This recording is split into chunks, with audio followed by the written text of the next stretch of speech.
Bienvenidos. Hoy vamos a hablar de la seguridad como un sistema, una perspectiva de la base hacia arriba. Un concepto erróneo común es que tenemos en la calidad es que cuando las cosas salen mal es normalmente por culpa de un doctor tonto o de una enfermera tonta o por un paciente enfermo, cuando en realidad es que el sistema nos entrampa al fracaso. Pero vamos a hablar de eso aquí en los próximos 25 minutos. Aquí tenemos una cita de James Reason. Él dice, en lugar de ser los principales instigadores de un accidente, el personal de primera línea tiende a ser el heredero de un sistema de defectos. Su parte del personal de primera línea, los proveedores de salud en este caso, su parte es el agregar el ingrediente final a este caldo letal que ha estado cocinándose por largo rato, lo cual se ve todos los días en la primera línea. El sistema está descompuesto y hacemos lo mejor que podemos para funcionar en este sistema descompuesto que a menudo nos entrampa al fracaso. Aquí tenemos un acrónimo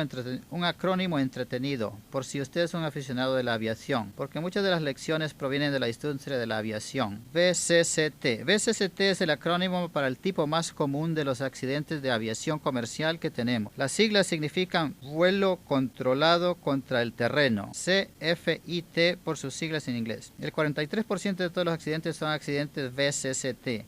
¿Qué quiere decir? Vuelo controlado contra el terreno. Esto quiere decir que usted toma un avión en perfectas condiciones y lo vuela directo contra una montaña. Esta es una nave perfecta. Solo que debido a la falta de coordinación, a la falta de trabajo en equipo, debido a la falta de liderazgo o de buenos seguidores, ese avión y esos individuos ya no se encuentran con nosotros. Hay bastante que aprender de los accidentes VCCT. Pero regresemos en el tiempo hasta los inteligentes mecánicos de la bicicleta, los hermanos Wright. Esto nos lleva hasta la primera fatalidad de la aviación, la cual fue cuando el teniente Tom Suffrash, quien murió en un avión que era de hecho piloteado por Orville Wright, uno de estos dos inteligentes mecánicos de la bicicleta, y lo que pasó en este primer, si así lo quieren llamar, análisis de raíz de la causa de esta primera fatalidad de la aviación fue que vieron todos los factores contribuyentes.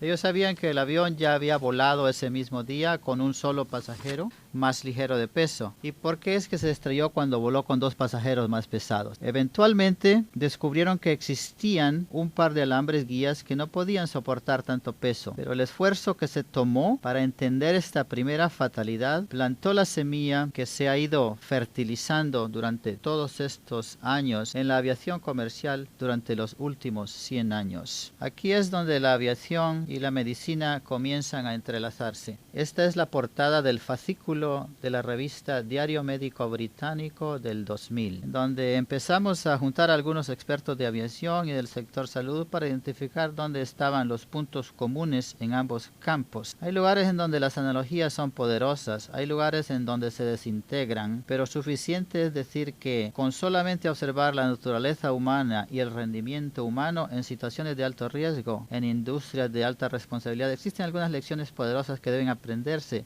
observando fuera del sector salud y en particular cuando observamos a la aviación comercial. El 70% de los accidentes son causados por fracasos en factores humanos. No es que se cayó el ala, no es que explotó el motor, no es por terrorismo, no es por el clima. La razón de que estos aviones se estrellen es por el complejo sistema en el que los humanos tienen que interactuar los unos con los otros y con la tecnología para poder llevar a cabo tareas complicadas. ¿Suena esto familiar? Aquí es donde tenemos fracasos en liderazgo, comunicación, fracaso en la habilidad de monitorear y desafiar a sus colegas, fracasos en toma de decisiones. Lo que sucede es que esa industria, la industria de la aviación, le dio la bienvenida a la investigación. Ellos abrieron sus kimonos y dijeron, pueden observarnos, estudiarnos y decirnos qué está mal para que podamos arreglarlo y para que esos problemas no sucedan una próxima vez. Lo que podemos aprender de esto en el sector salud en particular es que no podemos siempre hacer pruebas clínicas al azar para que nos indique cuál es la dirección correcta para una nueva innovación de mejoría de calidad, pero necesitamos prestar atención en donde hay una evidencia fuerte de investigación que respalde la manera correcta de hacer las cosas. Nosotros tenemos que hacer un trabajo mucho mejor en hacer las cosas fáciles a la gente que está cansada o malhumorada para hacer lo correcto. ¿Cómo hacer más fácil? Hacer lo correcto. Nosotros tenemos que hacer un mejor trabajo en esto, en el sector salud. Entonces aquí están los factores que nos entrampan, ¿cierto? Para una caída en el sector salud. Tenemos problemas con el personal, el volumen de trabajo, el equipo, tenemos mucha fatiga, podemos entramparnos maravillosamente en privación de sueño. Nosotros no les damos el entrenamiento que ellos necesitan. Existe pobre coordinación entre turnos, entre disciplinas, entre departamentos, entre las unidades. Tenemos todo tipo de presiones de producción y todos sabemos que no tenemos que llegar a eso. A algunos de nosotros no nos gusta el jefe. Eso no es fuera de lo común. Hay una falla de normas. Tenemos normas. Conocemos las normas. ¿Sabes tú sobre las normas? ¿Estás de acuerdo con las normas? Hay muchísimo trabajo que puede hacerse solo en esa área en particular. El ambiente físico, distracciones, interrupciones, ¿correcto? ¿Tenemos espacio para hacer nuestro trabajo? ¿O hay muchísimo ruido en el ambiente que no se pueden concentrar? Y luego solo la condición del paciente. Temas del lenguaje del paciente, alfabetismo de salud. Y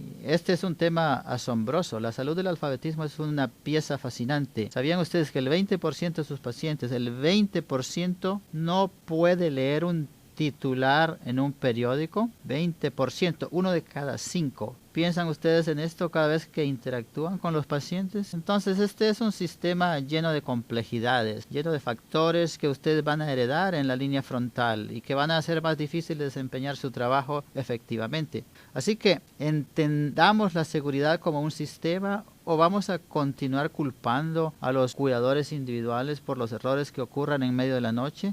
Esa no es la forma correcta de hacerlo. Nuestro enfoque actual se basa en el desarrollo perfecto a todo momento, lo cual no es muy razonable, no es muy realista.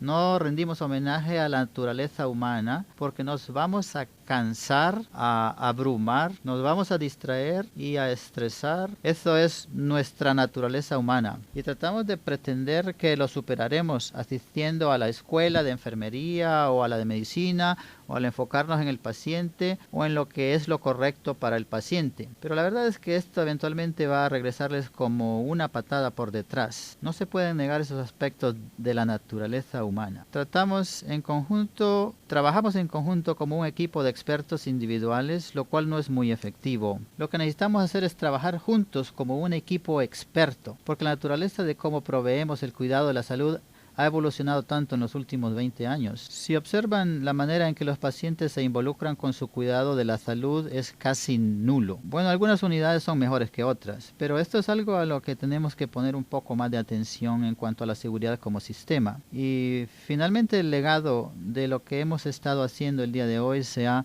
basado en identificar a ciertos individuos, en avergonzarlos, culparlos y mandarlos de regreso a ser entrenados, y esa actitud castigadora no es muy franca y no crea mucha confianza ni desarrolla la capacidad en los individuos. Y necesitamos hacer mucho más para crear capacidad en nuestra comunidad del cuidado de la salud. Pero este es el sistema que hemos creado y la verdad, la tradición de ese sistema no lo hace que esté en lo correcto. ¿Reconocen esta imagen de la pamplonada? La cita de aquí dice: solo porque siempre lo has hecho de esa manera, no quiere decir que no sea increíblemente idiota. Así es que si vemos el enfoque actual y si vemos el impacto que esto tiene en nuestros proveedores de la salud, estamos lentamente derramando toda nuestra resistencia y lo mejor que tenemos y lo mejor de nosotros. Las personas más apasionadas, que son a las que más les importa proveer alto nivel de cuidado médico, y al estar ahí y tener esa perspectiva del paciente y al hacer que el paciente sea el centro, esos son los individuos más vulnerables para el agotamiento. Esas son las personas en las que la alegría de proveer el cuidado médico se ha reducido. Eso está mal, estamos destrozando lo mejor de nosotros.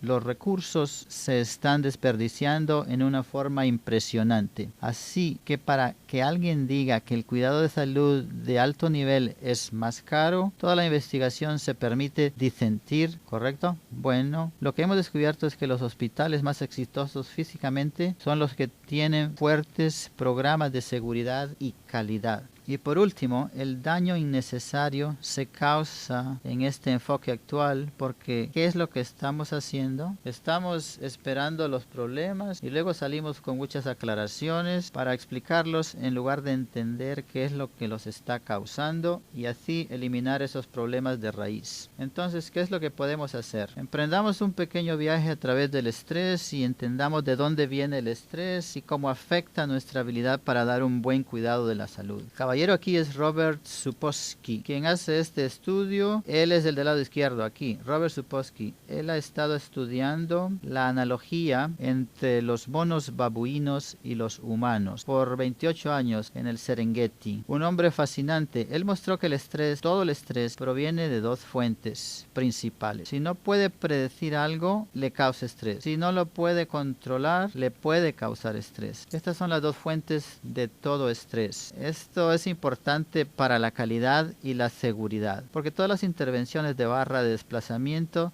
sesiones informativas, listas de verificación y todas las cosas que hacemos para mejorar la calidad y la seguridad, ¿qué es lo que estamos haciendo? Estamos tratando de hacer que las situaciones sean un poco más predecibles, o que para cuando se nos presente un problema mayor, esto sea un poco más controlable, que tengamos un plan, que sepamos que cuando X pase, haremos Y. Eso es todo lo que estamos haciendo aquí. Entonces regresemos a la analogía y digamos que el estrés proviene de las cosas que no podemos predecir o que no podemos controlar. No solo proviene de esas dos fuentes, sino proviene de las cosas que usted percibe que no puede prevenir o que piensa que no puede controlar. Aun si usted lo puede predecir, pero piensa que no puede, y eso se da, eso lo va a estresar. Usted va a tomar malas decisiones debido a esas percepciones. Así que veamos rápidamente su sumario del estrés y el efecto que tiene en los humanos. Dice que el estrés puede estropear su metabolismo, subir su presión sanguínea, elevar sus glóbulos blancos, crearle gases, arruinarle su vida sexual, y si eso no es suficiente, puede causarle atrofia en el hipocampo. Y todos queremos tener nuestro hipocampo intacto, porque es importante para la memoria y para muchas otras cosas. Pero este es un magnífico libro que él escribió sobre el estrés, y si están interesados, se llama ¿Por qué a las cebras no les da úlceras? Es un libro muy interesante y él es un gran escritor, y esencialmente le ayuda a entender cómo se pueden resolver estos problemas de calidad al mejorar la percepción del control y previsibilidad como medida de prevención para la naturaleza humana. ¿Cuántos de ustedes durante la semana pasada, cuántos pueden contestar con un sí a alguna o a todas estas preguntas? ¿Se ha saltado algún alimento en los últimos 7 días? ¿Comió un alimento mal balanceado? ¿Trabajó un día o turno completo sin tener un descanso? ¿Cambió usted sus planes personales o familiares debido a su trabajo los últimos 7 días? Sí. ¿Llegó tarde a casa después del trabajo? Un 80% de nosotros llegamos tarde a casa debido al trabajo, y solo un 15% tenemos permiso de trabajar más tarde. ¿Qué tal al beber demasiado café? Y si se preguntan, ¿qué tanto es demasiado? Vamos, que durmieron menos de 5 horas en una sola noche, cada uno de ustedes, ¿verdad? En los últimos 7 días, cada uno de ustedes tuvo menos de 5 horas de sueño en una de esas noches. ¿Qué sabemos de esto? Los estudios de investigación muestran que más del 40% de los norteamericanos caen dentro de esta categoría, de que una vez a la semana duermen menos de 5 horas por noche, y los que caen en esa categoría, incluyéndome a mí, tienen 2 veces mayor riesgo de morir por una enfermedad cardíaca y 1.7 veces más de morir de todas las causas. Sí, para decir esto, aguántate, falta de sueño, para eso es la residencia, la falta de sueño. Oh, si no te puedes aguantar, ¿qué vas a hacer al estar en enfermería? Eso está mal. De hecho, el tipo que hizo este estudio, y no inventé su nombre, es Francis Cappuccino. ¿No es increíble? Sí. Cappuccino. Así que esto es lo que está sucediendo. No solo es la calidad medida por el nivel de infección o por el número de errores o medida por algún sistema operacional de cambio de enfermeras o retardos, sino por la forma en la que interactuamos entre nosotros, con nosotros mismos y con nuestros pacientes. Veamos cómo impacta esto al personal de primera línea específicamente. Y este estudio fue hecho por mi esposa. Así que si ven el nombre Sexton aquí, no soy yo necesariamente. Ella mostró este año pasado en el cuidado paliativo que la mitad de las enfermeras del cuidado intensivo cumplen con el criterio de extenuación emocional, ¿correcto? El síndrome de agotamiento, correcto, la mitad. 2 de cada 3 tienen dificultad para dormir y 1 de cada 4 cumplen con el criterio de depresión clínica. Así que si se preguntan cuál es el porcentaje de la población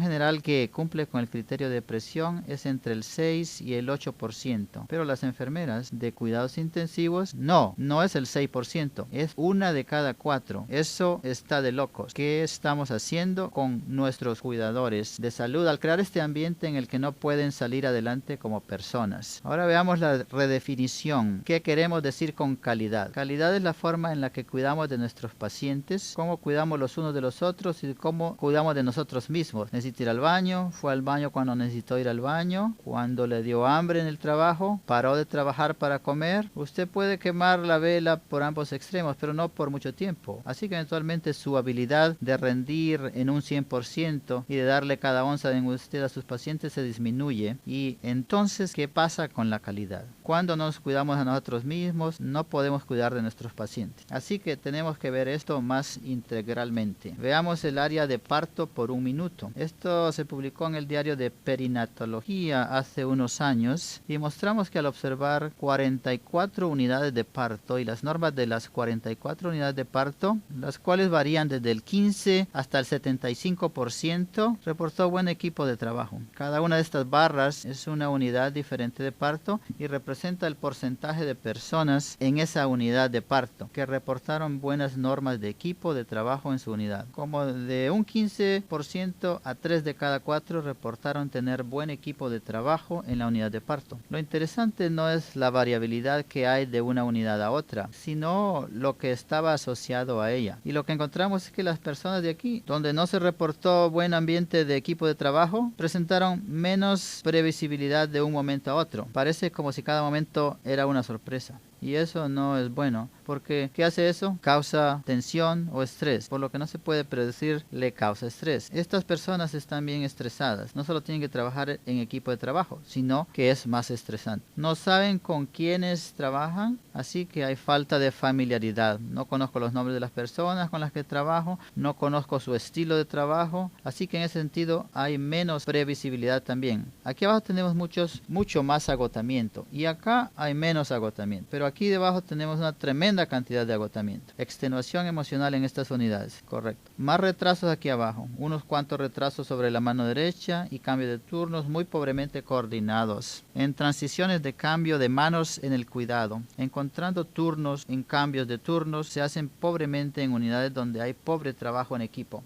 Entonces estamos aprendiendo un par de cosas de esta investigación. Una es que el trabajo en equipo varía tremendamente de una unidad a la siguiente. Usted puede estar en el Shangri-La de los equipos de trabajo, aquí camina 20 pies por el pasadizo hasta la siguiente unidad y es engañosa, ¿cierto? Entonces varía tremendamente de unidad a unidad. No es un fenómeno del hospital, es un fenómeno de unidad a unidad. El agotamiento laboral también varía tremendamente de una unidad a la otra. Entonces tenemos que parar de pensar en la gente que está en agotamiento laboral por fallar o porque son individuos defectuosos. Estos son individuos que son vulnerables al agotamiento laboral porque a ellos les importa demasiado, porque ellos tratan. Es por su pasión y tenacidad que son vulnerables al agotamiento laboral y nosotros los entrampamos en esas unidades donde el equipo de trabajo no es bueno. ¿Por qué sucede? Y si no tiene un buen equipo de trabajo en estas unidades, ¿qué hace? Se siente cómodo manifestándose en la unidad de parto. Pasa todo el día tratando de morderse la lengua. Luego va a casa y termina peleándose con sus seres queridos. Eso no es bueno. Va a pelearse con los vecinos, para de llamar a sus parientes. Eso no es bueno. Entonces lo que estamos haciendo es aquí cuando la calidad en el trabajo, el balance en la vida laboral y el agotamiento profesional empiezan a entrelazarse. Tenemos que redefinir la calidad para incluir también cómo cuidarnos a nosotros mismos. Entonces, en términos de la variabilidad de unidad a unidad, ustedes pueden haber trabajado en una de estas unidades que hayan tenido realmente una buena calidad, realmente buenas medidas de seguridad, realmente buen trabajo en equipo, no mucho agotamiento laboral, pero puede que justo al final del pasillo exista una unidad que produce pobremente. Las normas de seguridad varían importantemente de una unidad a la siguiente. El agotamiento laboral varía importantemente de una unidad a la siguiente. Calidad varía importantemente de una unidad a la siguiente. ¿Y qué es lo que yo puedo hacer para construir e implementar implementar capacidad, tenemos que hacer el mejor trabajo posible para trabajar en las unidades, para que se conviertan en unidades para aprender a hacer. Yo creo que hay una interpretación malentendida que muchos de ustedes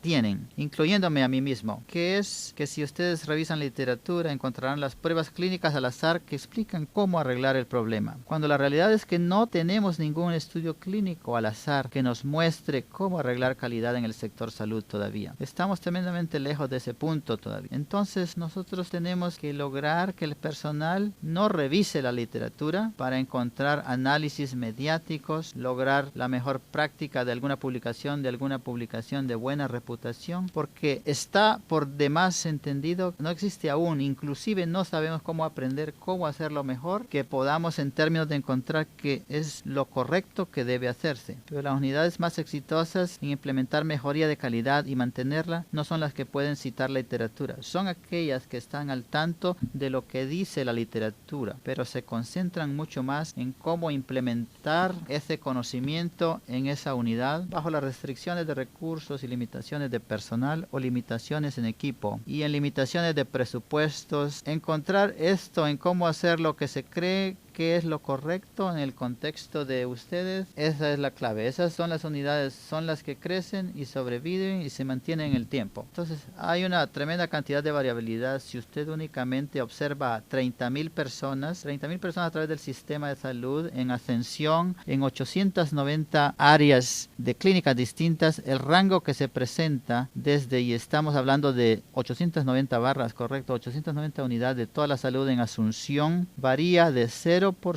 de las personas de una unidad cualquiera reportando buenas normas de seguridad hasta inclusive el 100%. Entonces, ¿dónde trabajan ustedes? ¿Trabajan en una de esas unidades donde no se sienten cómodos en usar el sistema de reporte de incidentes porque nadie va a hacer nada al respecto? ¿O trabajan en una de esas unidades donde solo usan el sistema de reporte de incidentes porque saben, conocen, ustedes saben que sus aportes van a hacer la diferencia en cómo va a afectar el cuidado de los pacientes en su unidad? Los compañeros acá dicen, mi sugerencia con respecto a seguridad va a llegar a las directrices si lo expreso a la gerencia. Y los compañeros aquí dicen, yo estoy preocupado con respecto a mi hipoteca, así que en vez de decir algo me voy a esperanzar que las cosas se arreglen por sí solas. Qué terrible posición en cual poner al personal de primera línea. ¿Dónde trabajan ustedes? Entonces, si observamos en cómo mejorar obligaciones de responsabilidad como una ciencia, y ustedes pueden usar lecciones del sector de manufactura, pueden aprender lecciones del área militar, lecciones de aviación comercial. La verdad es que tenemos que hacer un mejor trabajo en reducir la complejidad, sabiendo cuándo hacemos cosas que se supone que no debemos de hacer.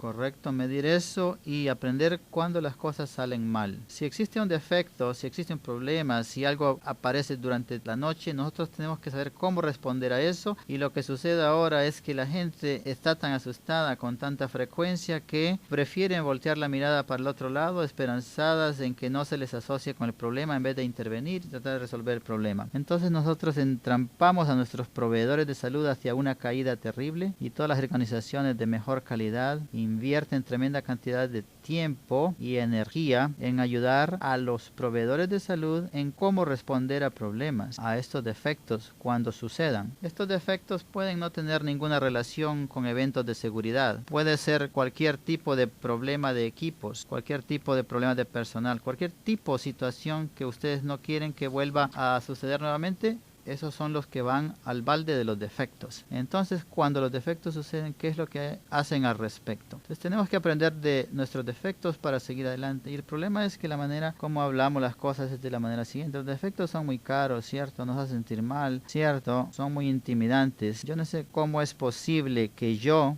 pequeño de mí, pueda arreglar este gran sistema averiado. La verdad es que los defectos son demasiado identificables para que sean ignorados. Y ustedes están perdiendo tremendas oportunidades para ir y arreglarlos y decir, hoy logré que el cuidado del paciente fuera más seguro por lo que yo hice. Tuve un buen día hoy. Con demasiada frecuencia ustedes llegarán al automóvil al final del día, pondrán la llave en el interruptor de encendido y se dirán a sí mismos, hoy no logré ningún cambio, pero seguro que trabajé duro y no sé cuántos días como este podré aguantar. Luego dan la vuelta a la llave. Eso es lo que pasa hoy en día con demasiada frecuencia. Estamos perdiendo oportunidades tremendas para hacer la diferencia, para construir e implementar la capacidad capacidad de sentir una sensación de control. Si algo se ve que no funciona, ustedes saben cómo arreglarlo, intervienen y adivinen qué pasa. Fue un día difícil, pero llegarán a casa sintiendo que ustedes pueden hacer una gran diferencia. Esa es la manera de regresar la alegría, el sentido de control, nuevamente al personal de las líneas frontales. Estos defectos son caros, causan demoras en la impartición de cuidado, demasiadas estadías extendidas, causan muertes, todo tipo de aumento de morbilidad, mortalidad. Así es que ignorarlo justo cuando resolverlo puede traer una solución multifacética a nuestros proveedores de salud.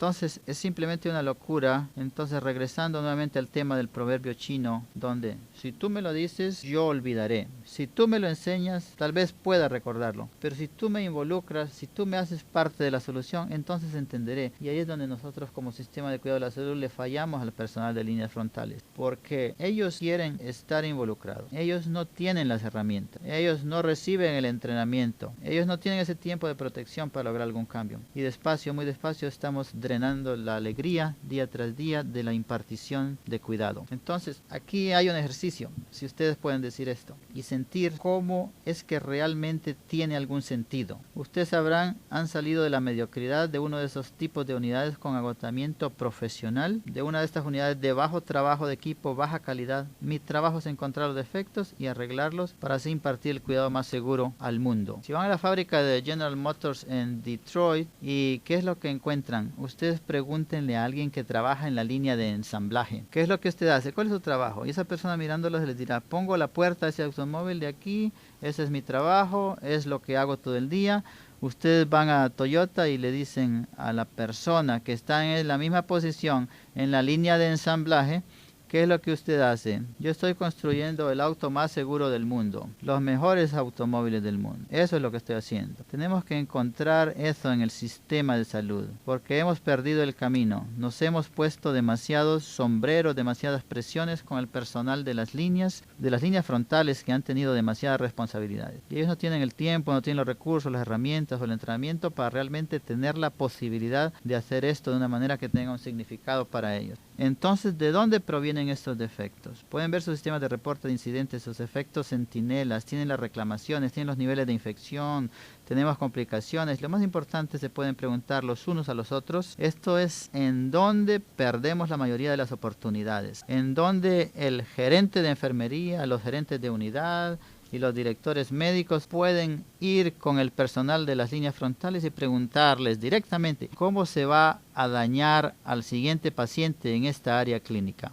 y qué puedo hacer para prevenirlo. Comience la conversación. ¿Cómo responderían a esa pregunta? Veamos esta herramienta rápidamente que se llama Aprendiendo de los Defectos. Es la herramienta de aprendizaje por medio de defectos. Primero tiene que comenzar con un defecto y tiene que responder cuantas preguntas simples. El defecto puede ser cualquier cosa, de clínica, operacional. Es algo que no quiere que se repita y responde a estas 4 preguntas. ¿Qué sucedió? Brevemente. Segundo, ¿por qué sucedió? ¿Qué hizo que no fuera tan malo como pudo haber sido? ¿Y qué hizo que fuera peor? ¿Qué contribuyó? Lo positivo, lo negativo. Y en tercer lugar, esto es bien importante. Aquí es cuando lo puede lograr. Puede tomar esta herramienta y hacer cosas muy poderosas en su unidad. Y esta es, ¿qué haría para reducir el riesgo de que vuelva a suceder, en particular con diferentes cuidadores? Esto es lo que Jim Reason llama la regala de sustitución. Si pudiera tomar este evento o defecto que ocurrió, si pudiera sacar de la ecuación a todas las personas involucradas y las sustituyera con otras personas al azar para tomar sus puestos, esto podría volver a suceder. Sí, podría volver a suceder. No lo arregló. Correcto. La raíz del problema no se ha arreglado. Así que, ¿cómo va a prever la recurrencia con diferentes cuidadores? Es así, es como